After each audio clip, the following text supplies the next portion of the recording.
Welcome back, everybody. I'm Jay. He's Maddie. This is Yankee and the Brit. And we are going to talk NFL top 10 quarterbacks as we see them for 2023. Yeah, exciting. So the way that this list is going to work is the people who we think are the best right now. It doesn't necessarily mean things like potential. And for me, at least, Jay, it does take in injuries and if we know like how well we know if they're fit for the upcoming season because availability is an ability. Yeah, it's the best ability Yeah, is availability, right? yeah, Like, because yeah, what's the old saying? You can't make the club in the tub.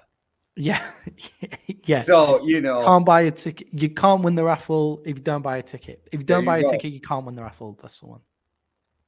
All right. And thank you to everybody on Rumble. Our last video is pushing 500 views. We really appreciate you guys. So make sure you hit that follow button. And if you're watching us on YouTube, go over and follow on Rumble because you want Rumble anyway because the UFC's got all kinds of deals with them for Power Slap. Rumble's growing. And then you just get the best of both worlds. So hit that follow at Yankee and the Brit. All right, Maddie, I'll just start it off. We'll get into it. My number 10 quarterback will probably surprise some people, but I got Detroit's own Mr. Jared Goff. We just literally mentioned just before the podcast. I saw in your face as soon as I said what I said that I was like, he's definitely in Jay's top 10 then. I think I've worked that out. But I saw a NFL.com report that had Jared Goff at like 8. And I was like, that's a lot for me for Jared Goff off the back of one season. I'm going off the back of 2 seasons Has he because been I in don't think he was Detroit? horrible the year Yeah. before that either. So, like, and I saw progression, and now I'm just projecting into this year, right? And you know me, I'm not one who thinks the Lions are going to make a great leap this year. I think they peaked a little early, so I think they're going to be around where they were. But I Mhm. think Jared Goff really impressed me, and I'm excited to watch him this year. Yeah. I mean, looking at the uh, looking at Jared Goff and his numbers and everything in the last season, they were really great.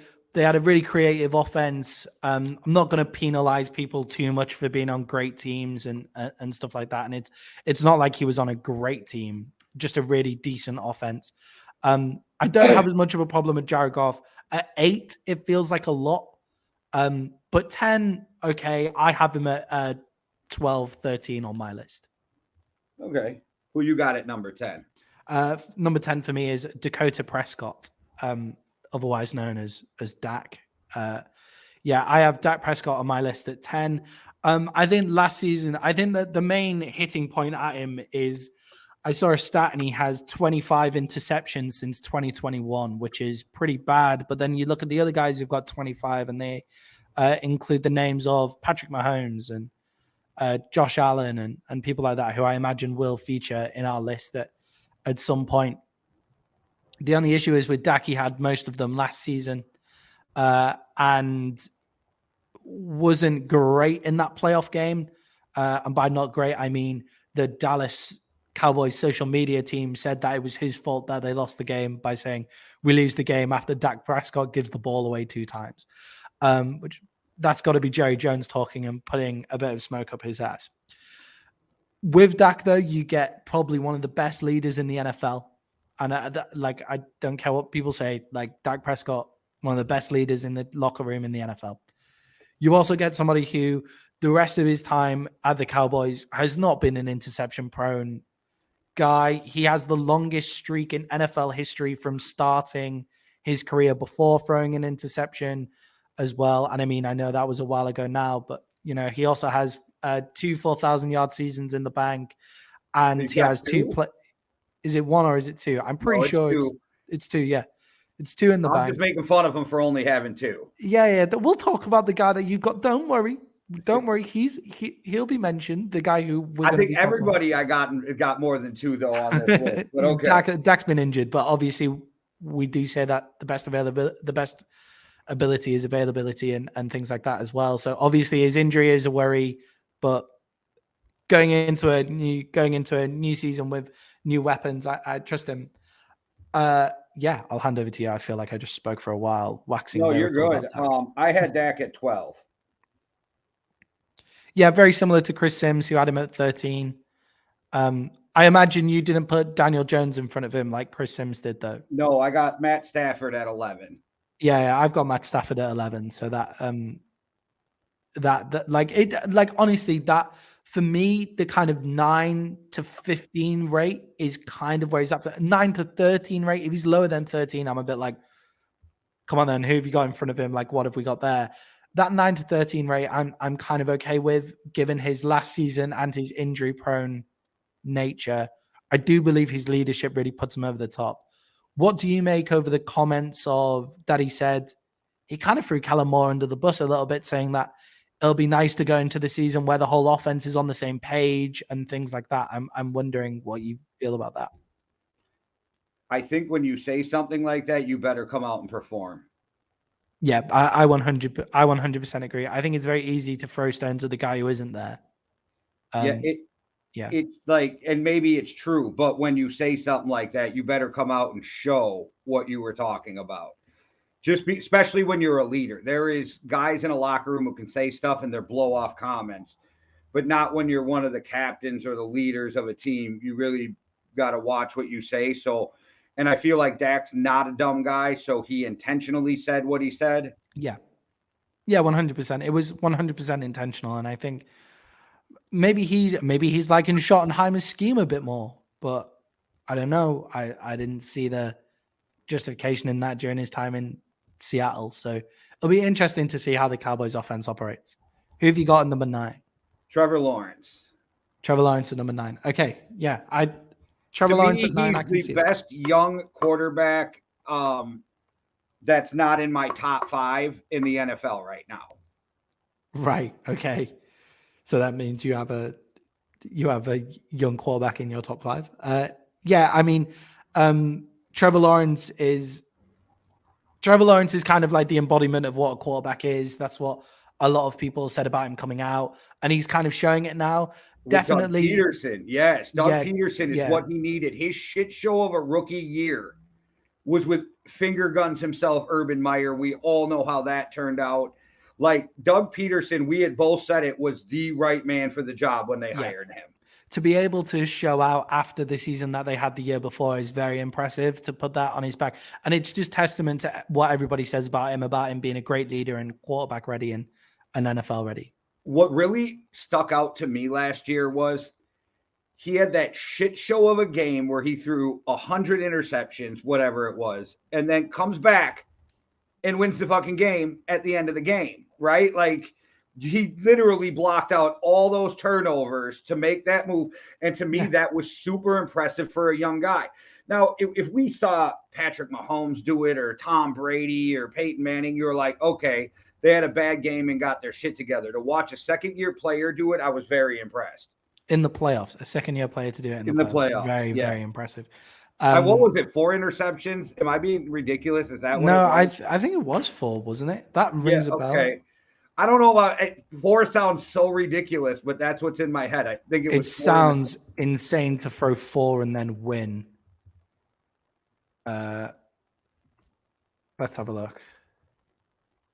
It sounds crazy to throw 4 and then win. That sounds absolutely wild. Yeah, and it was a horrific game though for him, and then he just came back and won it at the end, and I was like, that kid just proved something right there. Yeah, I mean, just putting this out there as well, it was also a horrific game for who are they playing? Was it the Titans? Was it the Titans when they were playing with Josh Dobbs or whatever? Is that no? Yeah. Didn't they play? I thought the Titans played the Bills. Where is the where? I can't even remember last year's playoffs. Oh wow, we're so good at this. This is so bad. Yes. Oh my god. I can't even find it now. I'll look. This is great podcasting. You got at number 9. Yeah, so for me at number 9, we have and we'll I imagine we'll talk more about him later. I'd be interested to see how high you have him. Kirk Cousins, for me at number 9. Yes, I do have him above Dak. You've swung me around throughout the summer to say that Kirk Cousins is better than Dak is right now without knowing Dak's injury status or how like Dak wasn't great last season. He just wasn't good at all. So I've got Dak and so I've got Kirk Cousins in at number 9. Kirk Cousins is probably the most underrated quarterback in the entire NFL. In my opinion. That was the game before, right? Against your Cowboys before the playoffs. He threw 4 and came back. Oh no, he threw 4 touchdowns against you again. Yeah. I was just about to reference the Cowboys game. Yeah, I can't remember what game it was, but it was at the end of the year, and he had those. But you can continue. Yeah, so with Kirk Cousins, he's probably the most underrated quarterback in the entire NFL. He's got really he's again in that kind of same. To be honest, like him and Dak are very interchangeable for me.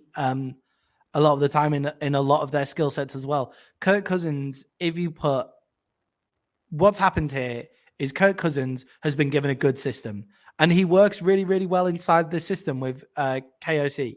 100% works great inside the system, but sometimes says, I'm fucking Kirk Cousins, and I'm actually really good at playing the quarterback position.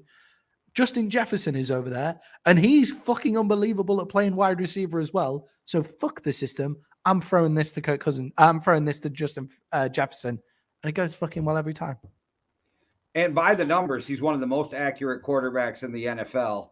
And 7 out of 8 of his starting seasons with over 4,000 yards never had less than 25 touchdowns. Like, for some reason, he's the whipping boy of decent quarterbacks. Like, he's the guy they just give zero credit to no matter what he does. And there's a guy on my list that I've told you that Josh Allen gets passes for everything Cousins get crushed for. Mm. Yeah, 100%. And with Kirk Cousins as well, I think the reason that Kirk Cousins gets like treated like the whipping boy of the NFL is because he's not exactly the coolest guy in the entire world. He is very like makes him cool. Yeah. He is being that nerdy guy is what makes him cool. He's very like Johnny quarterback, isn't he? He's like, oh, I am the quarterback and I'm very sensible and all of that. I feel like he's 100% unapologetically himself at all times. Yeah, and I mean, you can't say he's not cool when he's Kirk. What did they start calling him? Like Kirk 2 Chains? Kirko Chains? Yeah, Kirko Chains. I mean, come on, man. Like he's clearly loved in his dressing room. Like how many people have slagged off Kirk Cousins in his own dressing room recently? There was a stage where a few people had some choice things to say about him, but come on. Well, yeah, and we can go back to when Stefon Diggs says anything, you got to take it with a grain of salt. And he was just mad that the system was a running system, which I was mad about. I'm not like literally under Zimmer, the whole game plan was run it on first down, run it on second down, and then throw it on 3rd and long. Yeah. Kirk Cousins is an excellent quarterback. And you can win a Super Bowl with Kirk Cousins pretty easily. If the 49ers had Kirk Cousins right now, I'd put them on as Super Bowl favorites today. So at number 8, I got Mr. Lamar Jackson. Lamar Jackson, somebody who we'll talk about later in my list as well. But for me, Lamar Jackson is explosive, has a much better arm than people give him credit for, could do without being injured as often as he is. But how much of those injuries down to not being paid? Also, if he was more accurate outside the numbers, he'd be way higher on my list.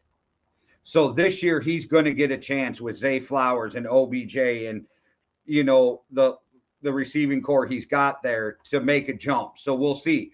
It's just he didn't have great receivers, but he wasn't great at throwing outside the numbers. Does that have a lot to do with he didn't have receivers who could really get open outside of the numbers?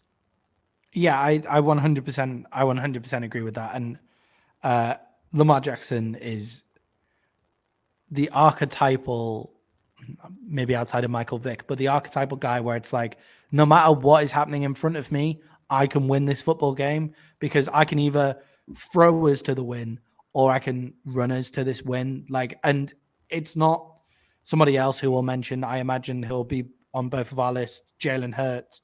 It's not the same kind of running as Jalen Hurts, where Jalen Hurts does need some sort of scheme to kind of run. and And he's Jalen Hurts is, brutal, but he's a brutal runner. But we yeah, can get to totally that. brutal runner, 100% a brutal runner. But Lamar Jackson, if there is zero blocking, Lamar Jackson can still bust it for 90, like pretty easily, and also throw pretty incredible balls.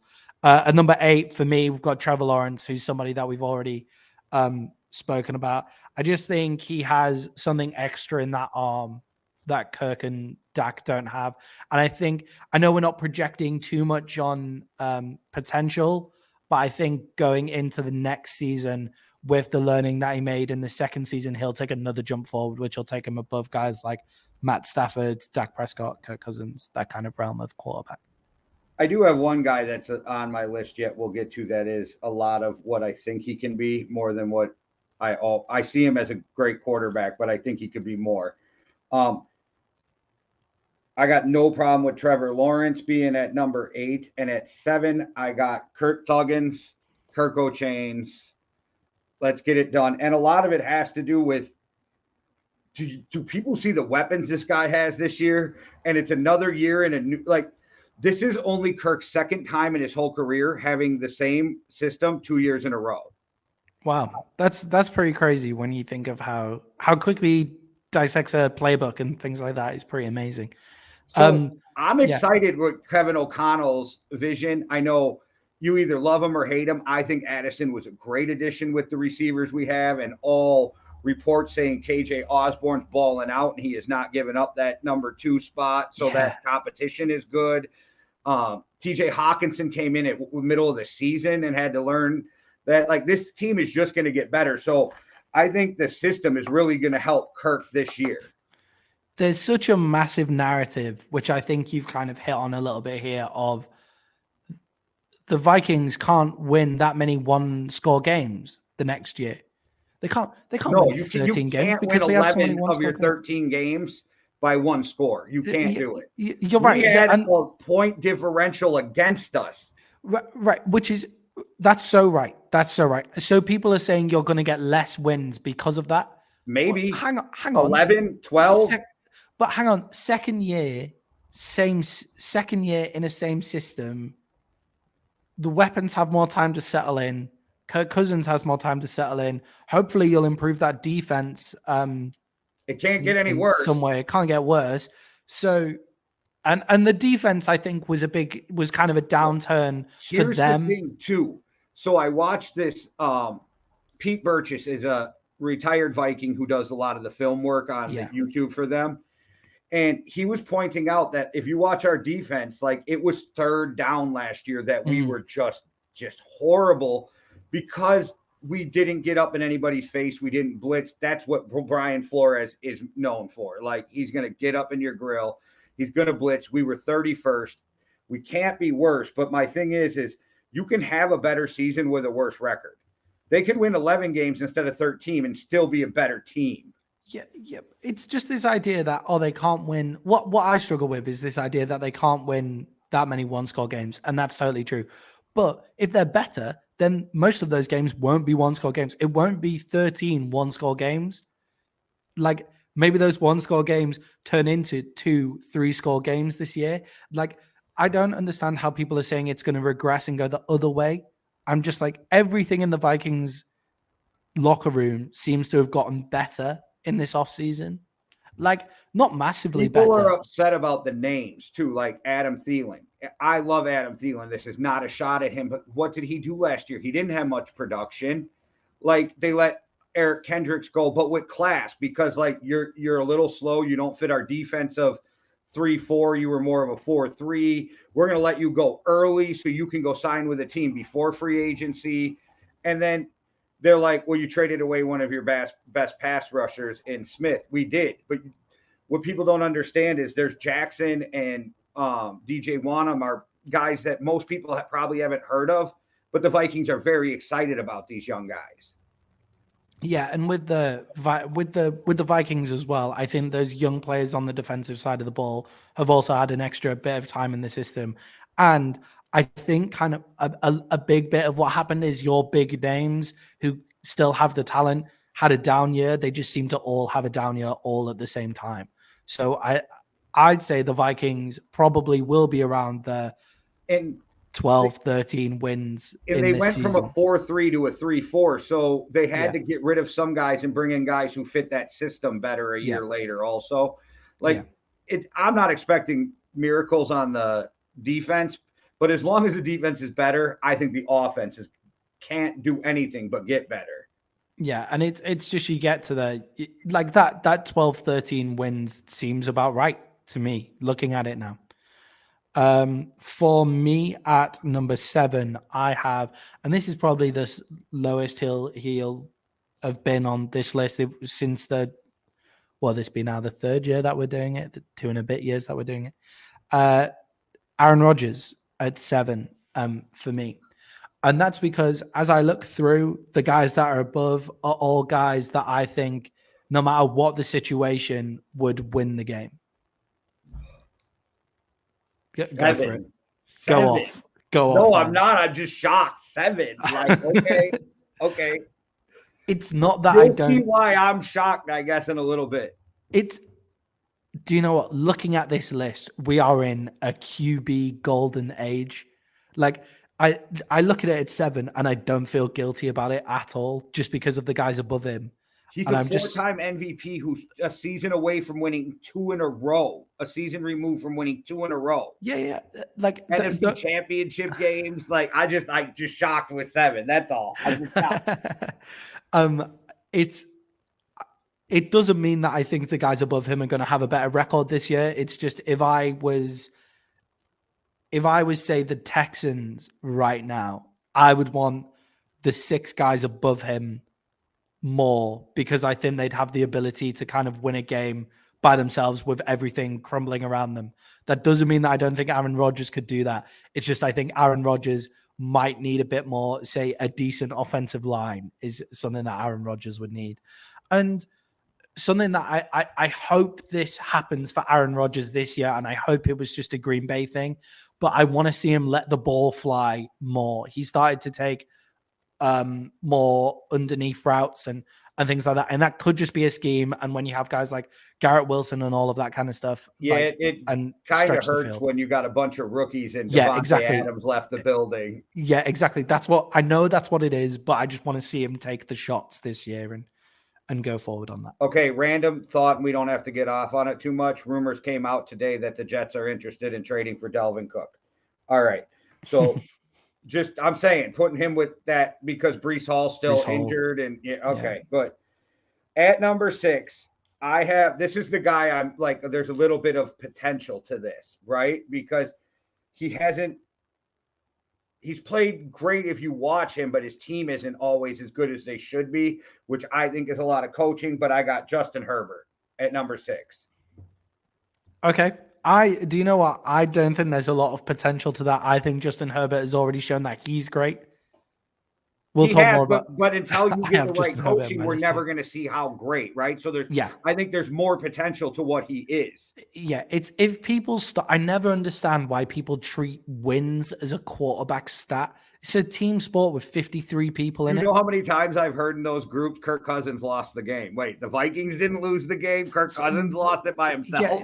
Yeah, it's like, right, yes. Sometimes the quarterback is the one player who is in the most likely position to win you and lose you a game. Yes, it doesn't mean that they win you and lose you every single game. Right, Yes, Dak Prescott throwing 2 interceptions against the 49ers probably did cost us that game.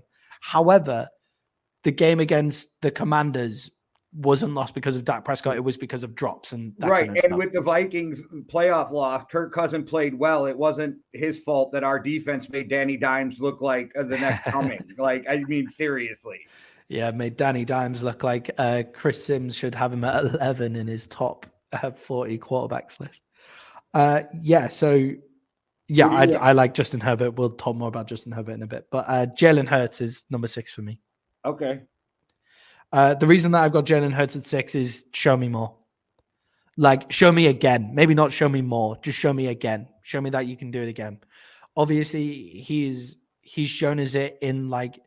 And again, I feel really bad for punishing people who are on good teams, like punishing them for being on good teams. But he looked great in what was probably one of the better juggernaut teams that we're ever going to see, behind an amazing offensive line with 2 Well, they didn't awesome get wide any receivers. worse. Yeah, exactly. So So their team's got even better. And like he also has that leadership factor. Like the guys in his locker room seem to absolutely love him. And he's the kind of guy that will just carry you that extra yard to get you over the line. He's another guy. I think you were saying with Dak, I think leadership goes a long way with him. Mm-hmm. Yeah, 100%.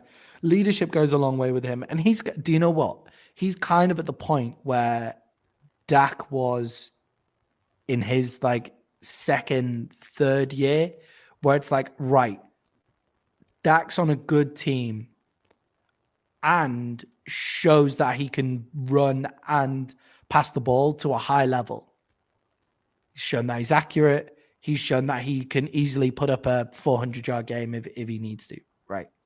However, how far can that go and how often can he do it when shit hits the fan? And in Dak's like third and fourth year, our defense was awful. So let's see where Jalen Hurts goes from now with that. That's why I'm just with it on the Jalen Hurts hype train. All right. Well, at number 5, I got Josh Allen. Josh Allen. Right. Okay. I think he's a great quarterback, but I think he gets a pass for a lot of shit. And I think he gets put at like number 3 on a lot of people's boards because they don't think about like the turnovers and the mistakes and the bad decisions because he's one of those guys. If he puts himself in a hole, he's going to dig his team back out of it. I get that. But he gets a pass for some of the holes he puts them in. Yeah, I think if people actually went back through and looked at Josh Allen's stat sheet, they'd be surprised at how it reads. And I think they'd say things like, "Oh, that amount of interceptions." So he has 25. He has 25 interceptions since 2021. That's the same amount as Dak Prescott, and Dak Prescott is getting a lot of hate for interceptions right now. So that's the same amount. But I think people would look for his stat sheet and go, "Oh yeah, he just had a really shit first year and was relearning it in his second year." And it's like, no, like he does this shit all the time, and it's because the reason he does it is because he's so good that he just kind of goes, And they have "I zero can do run this." game. They have zero run game, and he is the run game as well. And he just goes, "Oh yeah, I can do this, and I need to do this." Is how he kind of feels about it. It's weird to feel like yeah. you're shitting on a 5 ranked quarterback in your pick, isn't it? No, you kind of feel weird with it. Yeah. Yeah, it's because most of us have him at 3 is where most people have him duking out for 1, 2, and 3, and he's not. The guys that I've got 1 and 2 are kind of in a tier by themselves, and then I've got 3 and 4 like in a tier by themselves, and then 5 and 6, and then you go down from there. Well, where do you got at 5? I have Lamar Jackson at 5. The reason I have Lamar Jackson at 5 is because I look at Jalen Hurts and I go, do you know what?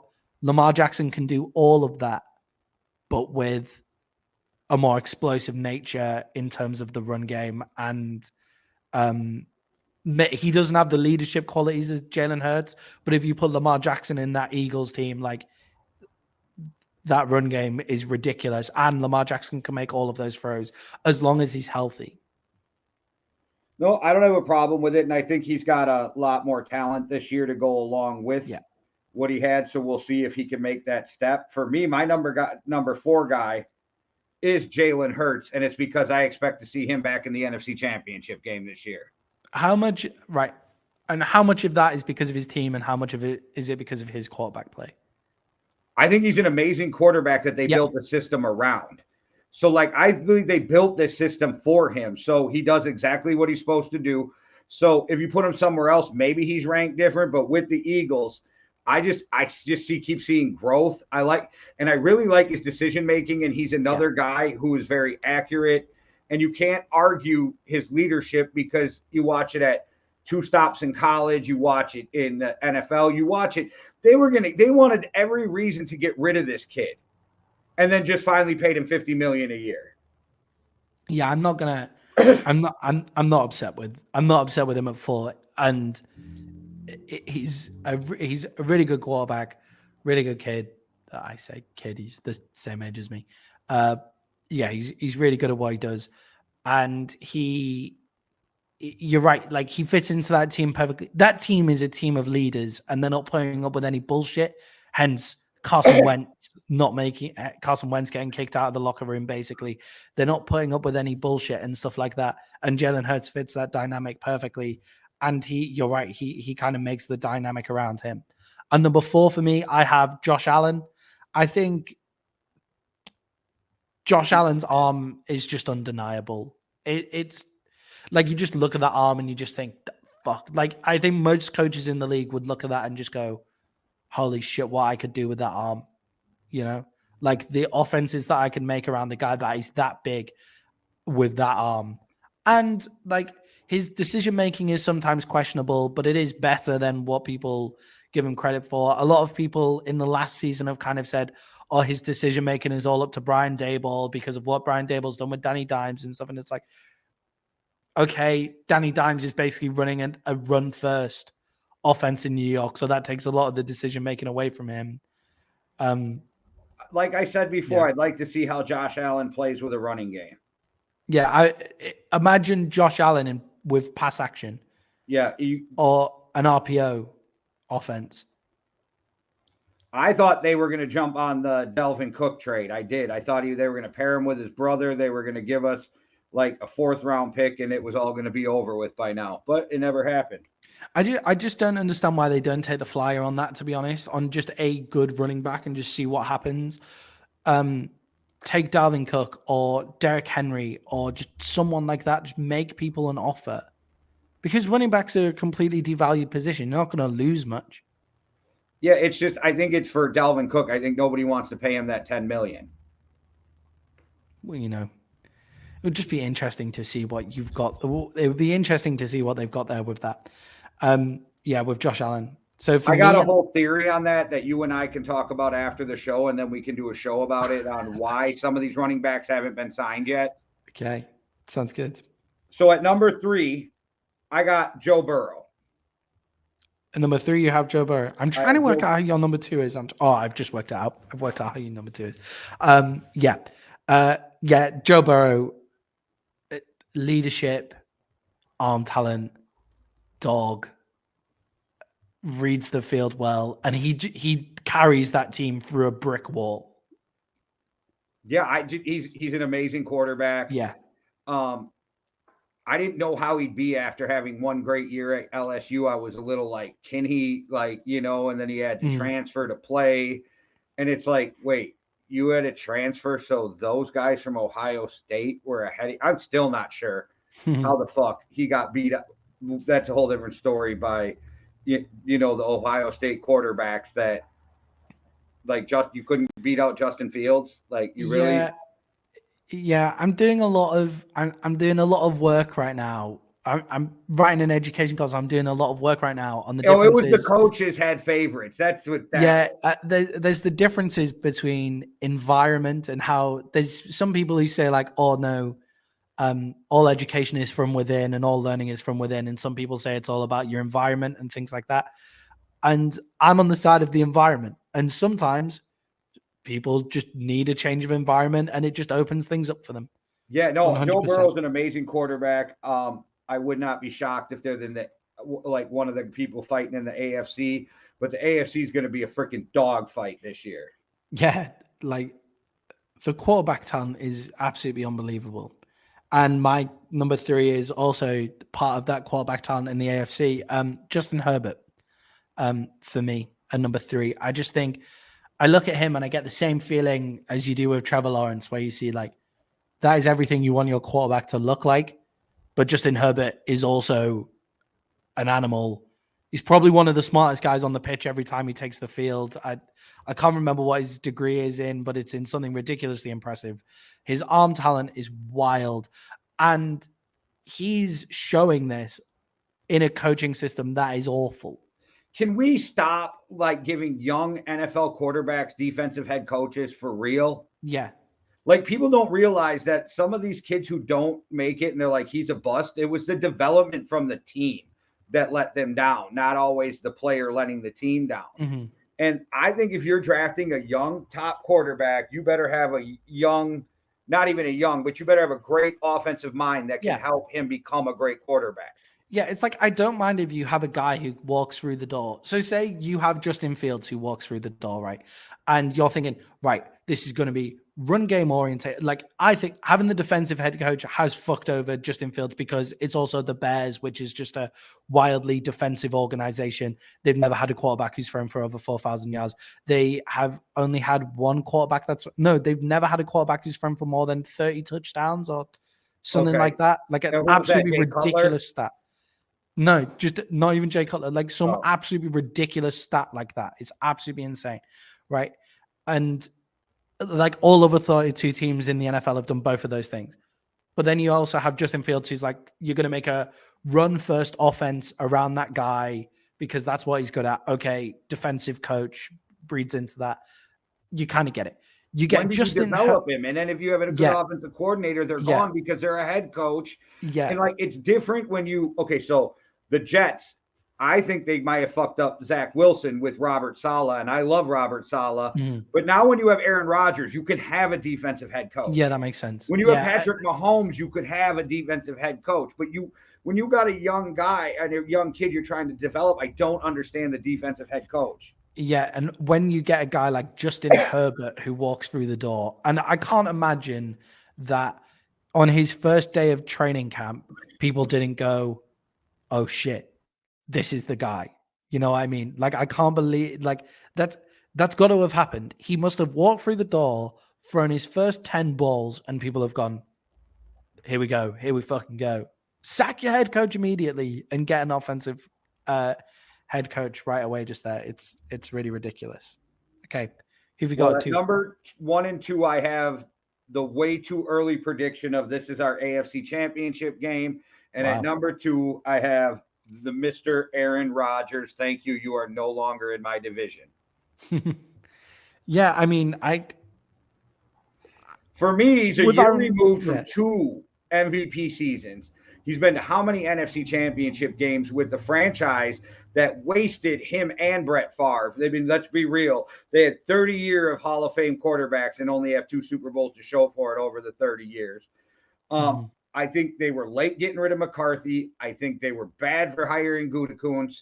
I personally, and people can get mad at me, think Gutekunst is one of the worst GMs in the whole NFL. But it's not because he's a Packer. Like, I'm a Vikings fan who will give the Packers their flowers when I think they deserve them. Aaron Jones, I beat the table for him. Rodgers, you know what I think of Christian Watson. Like, I was so devastated when we traded and let them get Christian Watson. But now that Rodgers is out of there, I think we're really going to see Rodgers on a fuck you tour. And that's how he won back-to-back COVID MVPs. He was on a fuck you tour. And I think that's what we're going to see again.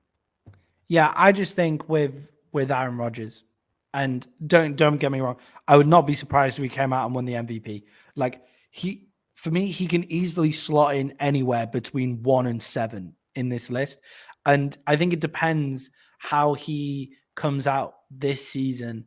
And I just think in the new environment that he's in, and that obviously, I'll tell you, it's being reported that he's happy for the first time in years. Yeah. Okay. It's nice that he's saying the right things to the. No, I'm saying his friends are saying this, not him. Like, Aaron is legitimately happy for the first time in a long time. And we all know Aaron Rodgers has a great level of petty. And I'm sure he's angry about how things went down in Green Bay. So, again, that's why I got him at 2, is I think we're going to see the fuck you tour. Yeah, I'm also just worried about, like, if they lose their first 2 games with this Jets team is still young, even with Aaron Rodgers at quarterback, who's one of the oldest players in the league. This Jets team is still young. I wonder if they lose their first 2 games and the New York media get on his back, how happy he's going to remain. However, I don't believe it the same way as NFL media wants it to look like he's going to have a hissy fit and then just lose every game this season. I still think he's a great quarterback and no problem with him being a number 2. He has never been friendly with any media, unless you call Pat McAfee media, but they're friends, right? Like, he's never been the friendliest guy with media. He doesn't like it. I don't think that's going to change in New York. I think you're going to get the same type of interview from Aaron, where he's not a dick, but he's just going to stick to the facts. He's not going to answer dumb questions, and then he's just going to walk away. And I think he's old enough where he's just not going to let the New York media even get in his head, because he's been such a polarizing figure since the whole COVID thing. And, you're killing people. And, like, I don't think you can get beat up more than what he's been beat up the last 3 years through the media. Yeah, and everybody makes this New York media like out to be this massive beast and stuff. But do you think if they don't go out and win their first 4 games, that the New York media is not going to go the other way? And they might, but either way. But the thing is like, I don't think it affects guys who have been in the national media for a long time. Like, I don't think Patrick Mahomes would get, or even Joe Burrow would get rattled by the New York media anymore because they've been national like media guys for the last few years, you know? And obviously Aaron Rodgers. Does he not think that these big New York reporters have not been fucking showing up to his games in Green Bay to report on him every now and again as well? You know, if he wins his first 4 games, they're going to be praising him like he's the next coming of, you know, Joe Namath. So, you know. Yeah. So I think I got a good guess who you have at number 2, but who you got at number 2? Yeah, it's Pat Mahomes, isn't it? He's just amazing. Like, I think everybody in the country has to have Pat Mahomes. I'd be really interested if anybody put anybody else. Wait, who I've got number 2? Sorry. Yeah.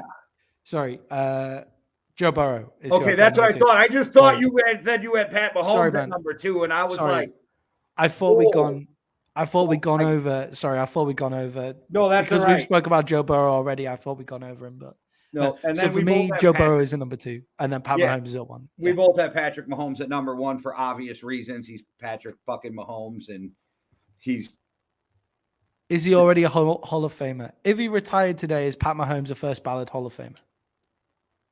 How many years has he played? The only reason I ask is because I don't think anybody's in the Hall of Fame with less than 6 years. But that's the only reason. But he's got 2 Super Bowls more. But yes, he is. He is a Hall of Famer in my book.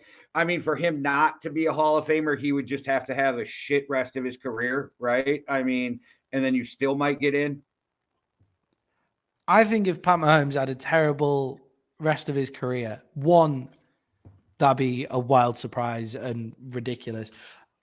2, he would have to have like broken his entire body to have a horrible career, and then just not recovered from any injuries that he gets. And then if his like arm falls off and he can't do his sidearms and stuff like that, that's the way that his horrible career would come around. But even still, there are quarterbacks in the Hall of Fame that he's won more Super Bowls than, and he's won those Super Bowls as well. Like, it's not like not that the Chiefs aren't a great team, and not that Andy Reid isn't an awesome coach, but there are games where he has just played out of his mind and is a fucking magician, and he is the reason they've won those games. And let's be real, Eli Manning should not be a Hall of Famer, but he's going to be because he has 2 rings. Yeah, exactly. Pat Mahomes has the same amount of rings as Eli, and he has more rings than Aaron Rodgers. And Eli was either trash or winning 2 Super Bowls, so I'm not sure. But it's good. He's a Manning, and he's got 2 rings. He's going in the Hall of Fame. But yes, Patrick Mahomes so far has proven to be a first ballot Hall of Famer. I think he played this as his sixth year, I think, but I might be wrong. Drafted in 2017, yeah. So he sat his first year. So he's been in 6 years. This will be his 7th, but he sat. Yeah, he's in. He's in. If he retires tomorrow, he's in. 2 Super Bowls. Terrell Davis is in. He's in. Yeah, 2 Super Bowls, 2 Super Bowl MVPs, and 2 regular season MVPs. He's in the Hall of Fame. I was just like, for me, I was just like, once he hits that 6-year mark, there's no denying it, because I think that was the least amount. Terrell Davis, 6 years, Hall of Fame. Okay, got you. I'm just throwing it out there because that's just how good he is, isn't it? There's no doubt in my mind he's going to be a first ballot Hall of Famer. And I would actually be fucking shocked if he doesn't win at least 1 more ring. At least. Oh, yeah. I think that would be crazy. Just with Andy Reid as his coach as well. Obviously, if the entire organization of the Chiefs goes absolutely tits up, but he makes Kansas a free agent destination as well. Not that I'm slagging off Kansas City. Never been. Don't know anything about it, right? But I hear the barbecue's really good. That's what I know about Kansas City. But Patrick Mahomes makes it a free agent destination. and they can sign anybody for any kind of money with Pat Mahomes and Andy Reid there. Kansas City is a weird mix of the North and the South coming, like mixing together. It is very weird mix of, but yes, years and years ago, I ate Kansas City barbecue in Kansas City. I like it. They're not going to like this, but Texas barbecue is better. Oh, big talk on the Yankee and the Brit. Yeah, I mean, would I even be surprised? He just makes any team he's on, he makes a contender. I think now, I'm not saying when he first came into the league, he's had a great amount of development under Andy Reid. He was so lucky that he was able to sit that year and learn what it was to be a pro behind Alex Smith. I wish more teams would give their first round quarterback that opportunity to do it. That 2017 class had a lot of good college quarterbacks in, so he kind of flew in under the radar and things like that. But he could go to any team now and instantly make them a contender. And I think he's the only person on this list that'll be able to do that. I think that Justin Herbert might be able to do that, but that's a big might, and he would need more development from here. And just because we're talking quarterbacks, and I know my Skull Nation's going to hate me for this, but I think Jordan Love's going to be a pretty good quarterback. Yeah, I mean, I have to see it. Like the sounds coming out of Green Bay are good. I liked him coming out of college, and he got to sit 3 years behind Rodgers. I'm just like, and what we saw in the one game he played last year against the Eagles, when Darius Slay, who is a just monster in the secondary, comes out and goes, that boy can sling the ball. Yeah. So I think he's going to be, I'm not saying they're going to run 3 Hall of Famers in a row. I'm just saying I think he's going to be a pretty good quarterback in the golden age of quarterbacks, should we call it right now in the NFL? I think looking at it, I think if you look at it, and I imagine this is the kind of stuff that every single generation says. Is there a better period of quarterback play? Can you think of it? No, because these kids are playing 7-on-7 all year round. They're playing football. They're specializing now too at a young age, where we played all sports, right? And so they're specializing at a young age. They're working in quarterback camps. Like, they've thrown the ball so many fucking times by the time they get to the NFL. Like, it's a difference. It's different now. These kids are ready to play. Yeah, I'm also wondering how. I don't like comparing eras in the NFL because each era is very different. Can't kill the quarterback anymore. The only guy that can compare the eras just retired in Tom Brady. He played in both, like getting murdered and like the protected quarterback. Rodgers was in the league for that, but only at the end of his career they started to when he started at the end of Favre's career, they started to protect the quarterback more. There's very few guys who can even speak on like how bad you used to get just hammered as a quarterback. Yeah, I also think the kind of ideas of like these fucking massive dudes coming out of quarterback now, like that's down to nutrition, better understanding of weights and being in the gym. I think there's a better instance of taking care of yourself. You also have these running quarterbacks now, which everybody seems to be afraid to have played.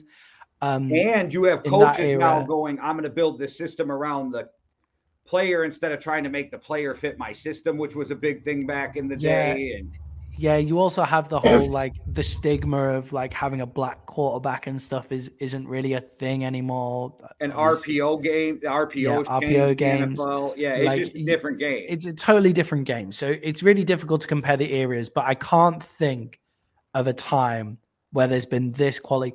Definitely not in my lifetime as this many quarterbacks look this good all in one pick. I think I'm with you though, not in my lifetime, and I'm 45, because you had the Marino, Elway, those eras. Then you had the Favre, then Manning, and then like they were spread out. There wasn't like all 10 guys who could come on and legitimately be Super Bowl contenders every year. I think the wondering of changing it in the eras is how many guys could have been Dak Prescott and how many guys could have been Kirk Cousins in today's NFL. I think that's where That's where I think the difference is. Like, we have no doubt that Joe Namath could come in if he was playing in this year's NFL and be absolutely unbelievable.